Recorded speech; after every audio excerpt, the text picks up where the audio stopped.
南京的相亲市场现在已经不接受35岁以上的女生了。Recently, a shocking piece of news has emerged in Nanjing's matchmaking market. Over 80% of marriage agencies no longer accept women over the age of 35. This has left me with mixed feelings, especially since I have recently come into contact with quite a few women born in 1988 and 1989 who are still unmarried. Honestly, every time I encounter such cases, I feel quite troubled. The reason is simple. Whenever I chat with them, my first question is often, "Can you accept a man who has been divorced?" Their answers are almost identical. 99% of these women emphasize that they are unmarried, so they expect their partners to also be unmarried. Unless the man possesses exceptionally superior financial conditions, they are generally unwilling to consider divorced men. So, what exactly constitutes exceptionally superior financial conditions? In summary, it typically refers to owning property and a car in Nanjing, being financially close to achieving wealth independence, and not only being able to support a family with ease but even raising 3 or 4 children without any financial stress. However, what is most frustrating is that, besides financial conditions, these women also demand that the man has a youthful charm. On top of that, they pursue what they call true love. To this, I can only respond with a bitter smile and ask, can you think a bit more rationally? Nowadays in Nanjing, there are quite a few divorced men whose financial situations are not bad. Then there are men whose financial conditions are decent but are lacking in other areas. For instance, they might not be very tall, perhaps only about 1.7 meters. Such men are also often rejected by these older unmarried women. But here comes the issue. If the men these older unmarried women dream of, those with superior financial conditions, truly exist, they rarely get divorced. Why? Because divorce means dividing their assets, and their wives are often no ordinary women. The couple usually has built their wealth together over decades and has deep financial ties. They would endure their differences rather than let go easily. Even if they do get divorced, these men would never lack admirers. It can be said that, before the divorce papers are even finalized, there is already a long line of beautiful women waiting to pursue them. How likely is it for such men to appear in the matchmaking market seeking someone like you? In reality, men who genuinely possess exceptionally superior financial conditions, even if they are around 40 years old, still have the capability to find women born in 1995.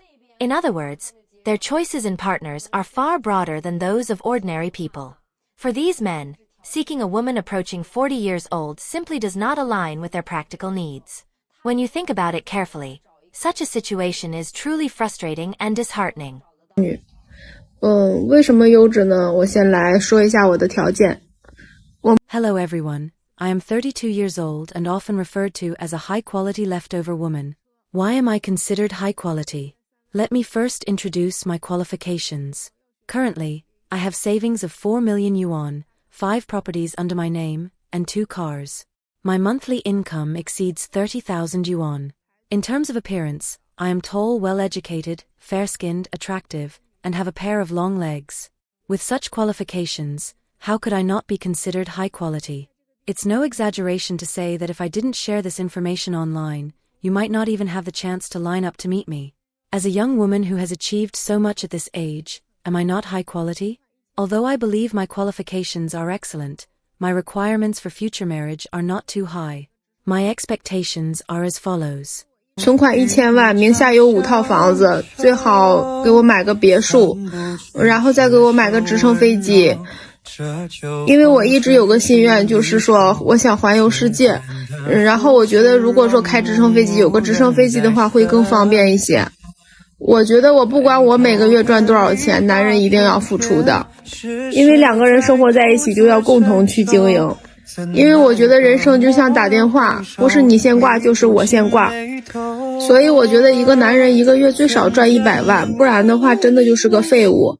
然后每个月给我5万的零花钱，其他的买首饰啊、买衣服啊、镶金牙呀，这些要另外算，都不算的。然后不能让我收拾卫生、做家务、做饭，这些我都不会做。 I am someone who has clear principles about life. If the other party does not meet my standards, I would rather continue waiting than compromise easily. I firmly believe that there will always be a prince riding a white horse and stepping on colorful clouds who will descend from the heavens to meet me. With his sincerity and capability, He will become my partner. I will patiently wait for the one who truly belongs to me. 嚟到相親市場上嘅人啊，都係非常之清醒㗎。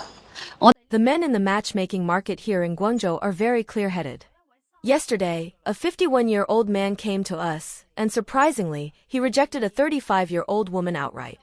This man works in the finance industry, is divorced, and has a child. He just registered with us last week. The next day, he caught the eye of a 35-year-old woman. The woman then asked me to introduce her to this man, but to her surprise, he immediately rejected her upon seeing her profile. His reasons for rejection were threefold.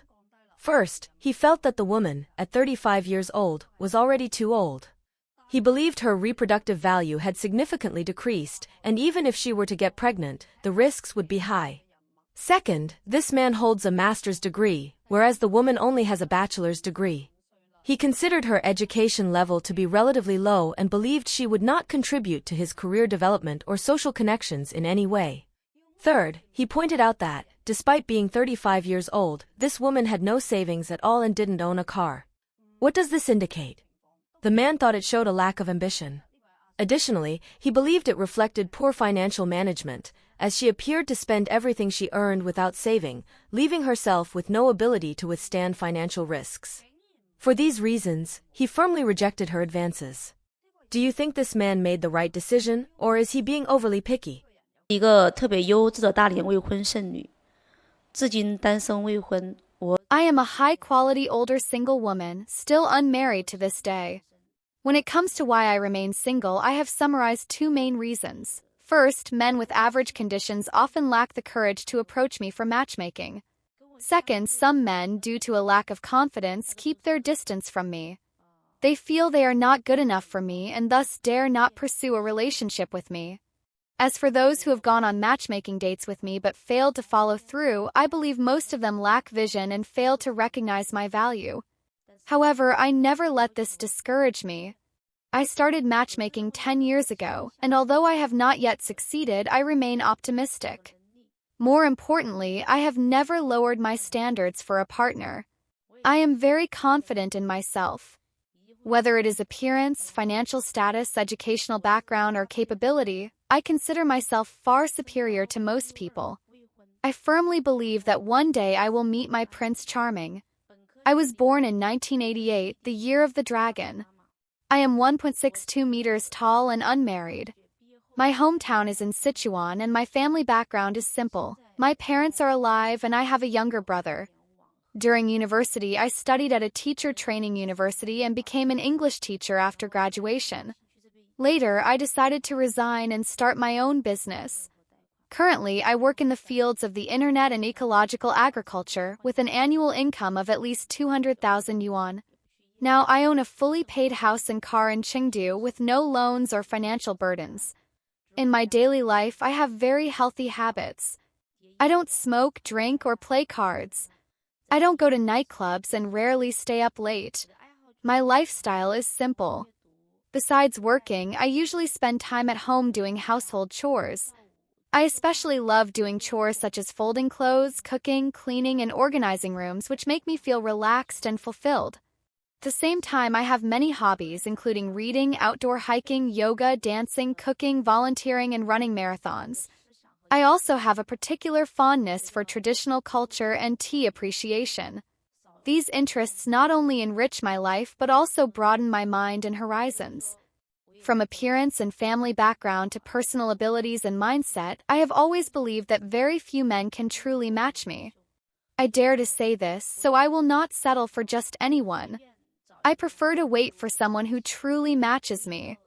My requirements are not complicated. First, the other party's conditions must be comparable to mine.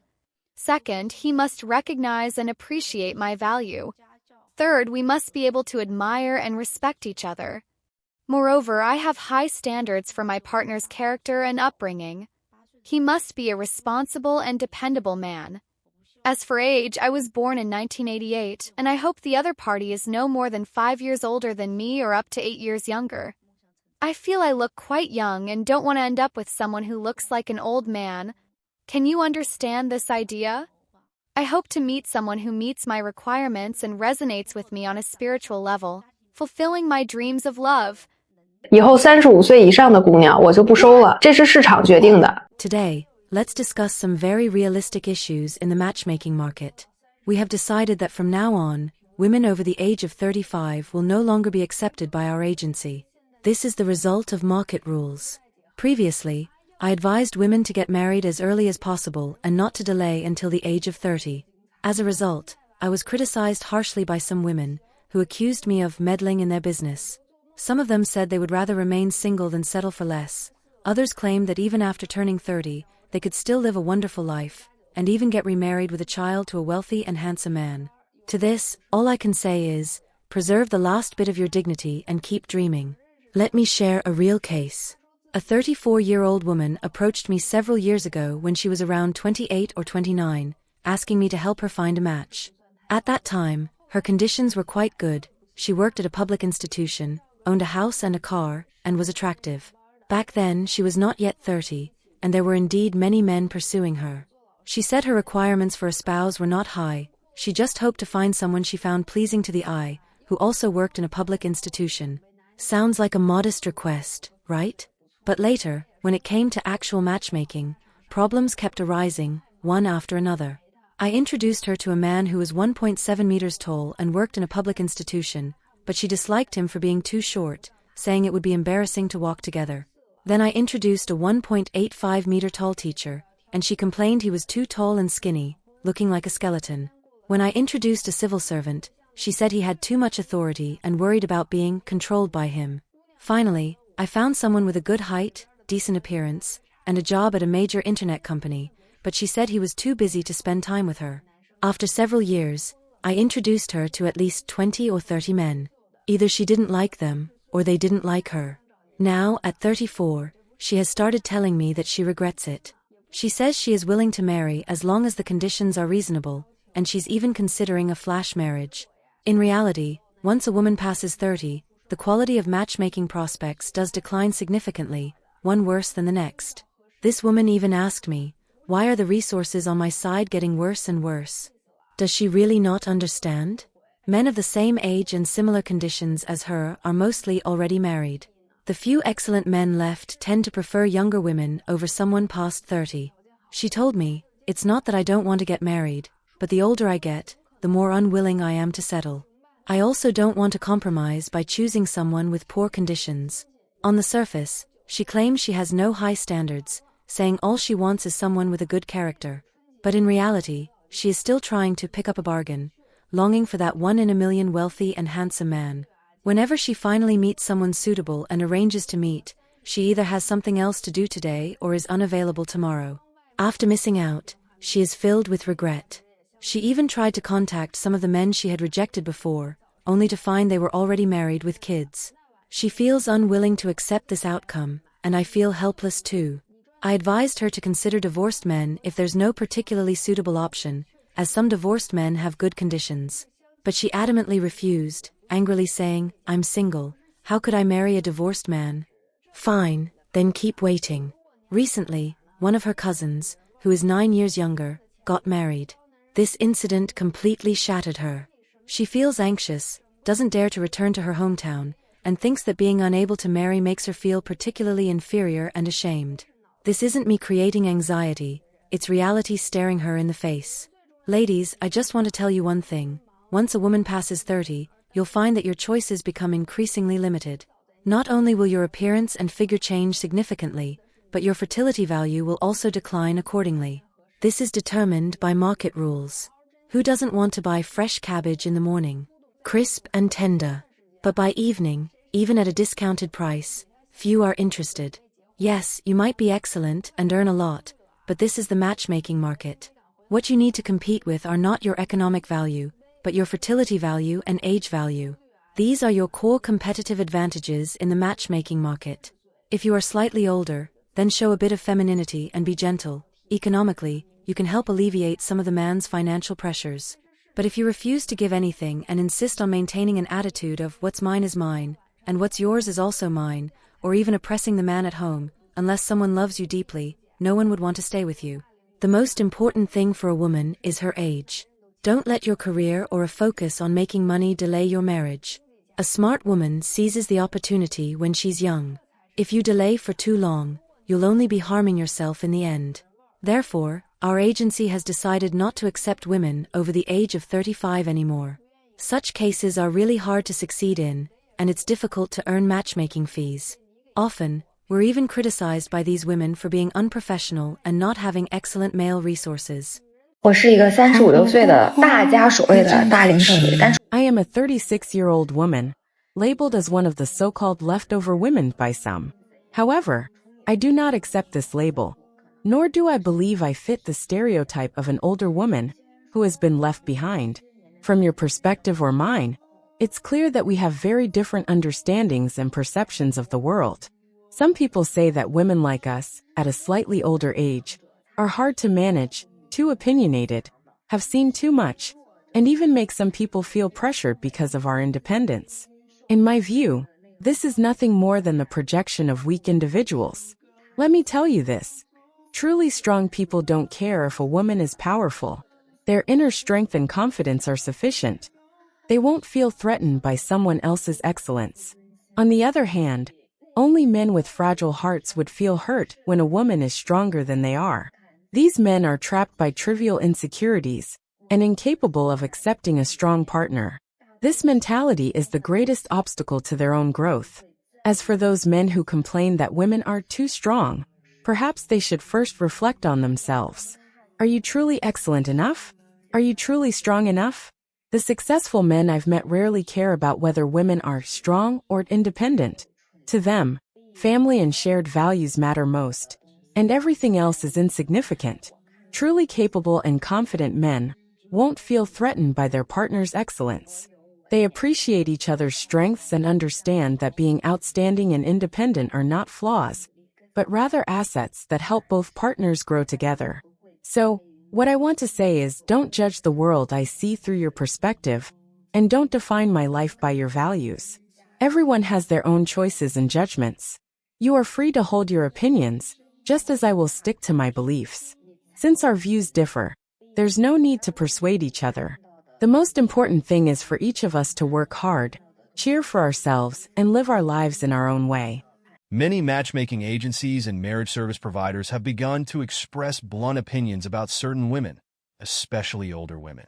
Some matchmaking agencies have even posted public notices online, explicitly stating that they no longer accept women over the age of 35 as members and refuse to provide services to this group. They frankly admit that these women are not only difficult to match with suitable partners, but also pose challenges to the agency's profitability. So they simply choose not to earn this hard money. The issues are even more pronounced for women over 40. Their requirements for partners are overly stringent and unrealistic, making it impossible for matchmakers to assist them in finding a match. These women often lack a clear understanding of their own positioning and fail to accurately assess their own conditions. In more extreme cases, some divorced women with children, or even those who are still pregnant, demand partners who are over 1.85 meters tall, possess handsome looks, perfect abs, and excellent financial conditions. Such high standards make one question whether they genuinely want to get married or are intentionally making things difficult for matchmaking agencies. Moreover, some women around the age of 40 confidently claim they have maintained themselves so well that they are indistinguishable from 18-year-old girls. They even wish to find younger, handsome men nearly 20 years their junior, pursuing a sister-brother romance. Others propose even stricter financial requirements, such as demanding that all properties of their future husband be registered entirely under their name and that the husband's salary be fully handed over to them for management. Faced with such exorbitant demands, many matchmakers can't help but ask, are these ladies here to get married, or are they here to rob? A matchmaking agency is, after all, a place that provides dating services, not a dream factory to fulfill fantasies. Matchmakers are not divine beings capable of making impossible things happen. If a man who meets these criteria does exist, he could easily choose a young and beautiful woman. Why would he opt for these older nannies? What's more, these women often ignore the advice of matchmakers, refuse to lower their standards, and even insist on raising them. Such attitudes leave matchmaking agencies overwhelmed. who would dare take on such business? In reality, it's not that matchmaking agencies don't want to make money. It's just that they are powerless in these situations. After all, any business owner would want to expand their operations rather than turn away clients. However, after being rejected, these women instead complain that matchmaking agencies have poor quality male candidates, none of whom are suitable, and charge women higher fees than men.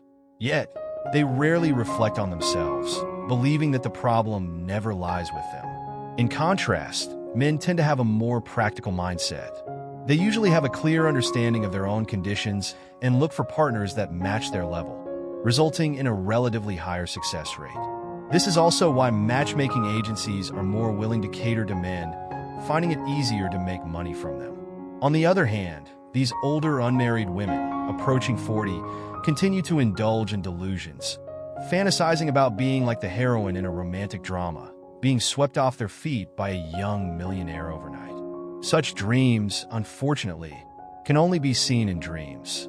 Hopefully, these women will wake up soon and stop blaming matchmaking agencies. Instead, they should start by reassessing their own conditions and adjusting their requirements to be more realistic. Otherwise, more matchmaking agencies will only steer clear of them. Do you support the practices of these matchmaking agencies? Feel free to leave your comments below. I'd love to hear your thoughts.